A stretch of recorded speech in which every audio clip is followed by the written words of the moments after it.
Desde hace años había escuchado hablar sobre esta ruta. Que es lo mejor de Nasu, Supeaki un largo etcétera. Incluso mejor que Kara no Kyokai, obra que considero con muchísima diferencia la mejor obra de Nasu, Ufotable y Time Moon en general. Y eso que dista de ser perfecta. Sin embargo, siempre he pensado que una obra sea cual sea que tenga a personajes como Shiro, Sakura, Saber y Shinji no puede ser una obra buena bajo ningún concepto.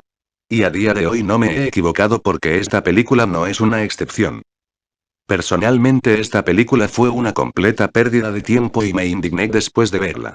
Ni siquiera sé cuál es la diferencia entre la tan infame adaptación de Dim de Fate Stay Night y esto.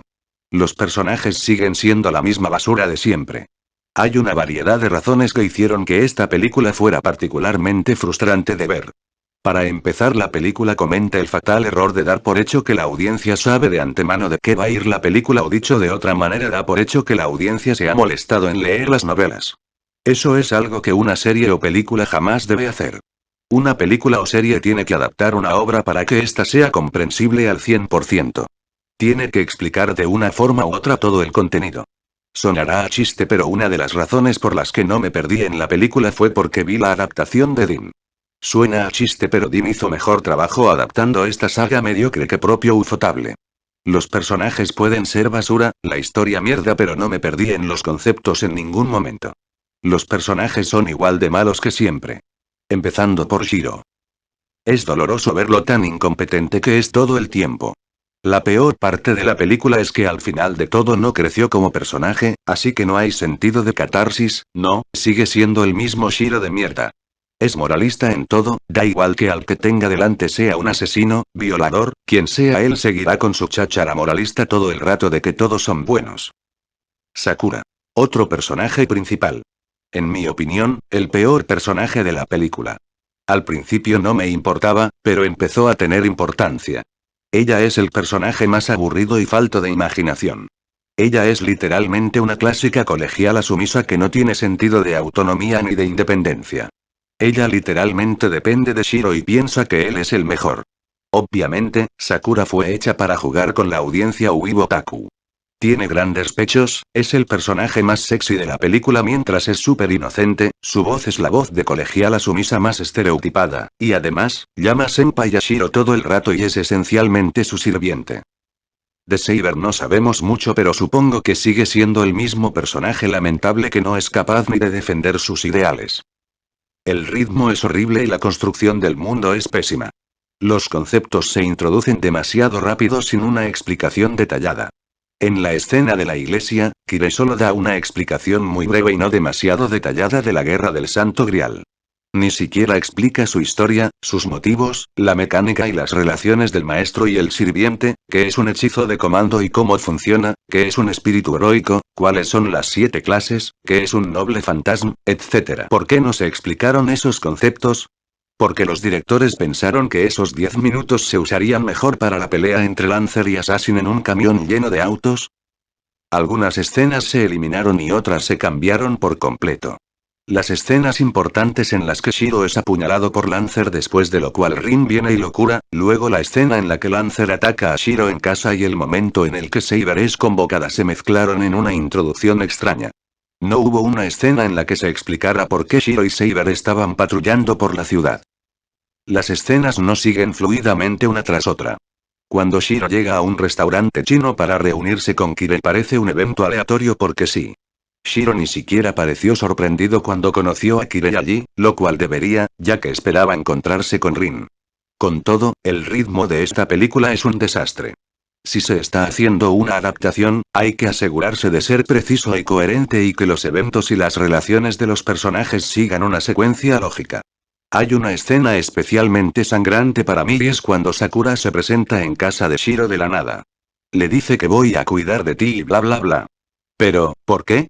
Es como que estás en tu casa y de repente se presenta una chica tetuda y dice que va a cuidar de ti.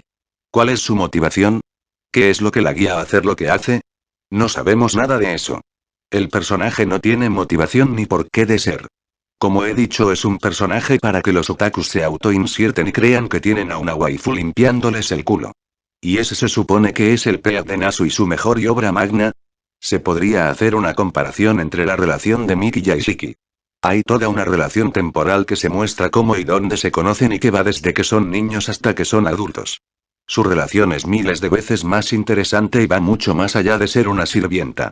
Shiki es un personaje femenino muy bien logrado con una motivación y construcción muy clara. Aquí no tenemos ningún tipo de motivación ni nada. Bravo por la obra magna de Nasu. Tampoco está muy claro tampoco cómo se conocen. No se conocen y de repente pasan a actuar como si se conocieran siempre. Hay muy poca coherencia en la relación de Saber y Shiro. Muy pocos diálogos y poca coherencia en su relación. Las escenas de acción pese a estar bien ocurren sin coherencia ni contexto. Y de nuevo los personajes. Tampoco hay interacciones iniciales entre personajes que establezcan sus relaciones. Por ejemplo, debería haber una larga conversación entre Shiro y Rin justo después de que se convoque a Saber, donde Rin le explica los conceptos básicos de la Guerra del Santo Grial y la mecánica de Master y Servant. Esa escena contribuiría a la construcción del mundo y establecería una relación entre Shiro y Rin. La escena en la que Shiro, Rin y Saber caminan hacia la iglesia de Kirei seguiría lógicamente después de eso. Desafortunadamente solo se muestra la última escena y eso hace que la relación entre Shiro y Rin sea muy forzada. Como si el plot así lo necesitase y se siente mucho menos natural. El final es Deus Ex Machina, Rin apenas tuvo tiempo en pantalla, a pesar de que era infinitamente más interesante que el resto. La trama es incoherente e incongruente. El romance se resume a que las chicas inocentes están muy enamoradas de Senpai y harían cualquier cosa por él. Lo único positivo lo de siempre, el apartado técnico. Aunque ni siquiera eso es lo mejor que hicieron ya que Kimetsu no Yaiba técnicamente fue bastante mejor en este apartado. En conclusión la película no es ni siquiera mejor que la adaptación de Ding. Esa por lo menos se tomaba su tiempo. Y si alguien lo sabe me podría explicar por qué esta ruta es considerada como lo mejor de Nasu y no Kara no Kyoukai cuando le da 20.000 vueltas. No sé si haré reseña de la segunda película, ni siquiera sé si la miraré porque fue un ejercicio de paciencia tremendo el ver esta película. Si la veo y veo que hay algo que merezca la pena comentar le haré una reseña. De lo que sí haré una reseña es de todas las películas de Kara no Kyoukai para que se vea claramente el contraste del por qué Kara no Kyoukai es mejor que toda la saga pajeril de Fate, incluyendo a ese intento ecchi de Urobuchi de Fate Zero. Y eso que recalco que Kara no Kyoukai no es perfecto ni muchísimo menos pero sigue siendo infinitamente superior a toda la saga Fate. Con personajes mucho más interesantes, mucho mejor desarrollados, con una interacción mucho más dinámica e interesante, la ambientación es superior y la historia es 1000 veces mejor y más cautivadora. En resumen, alejaros de la saga Fate.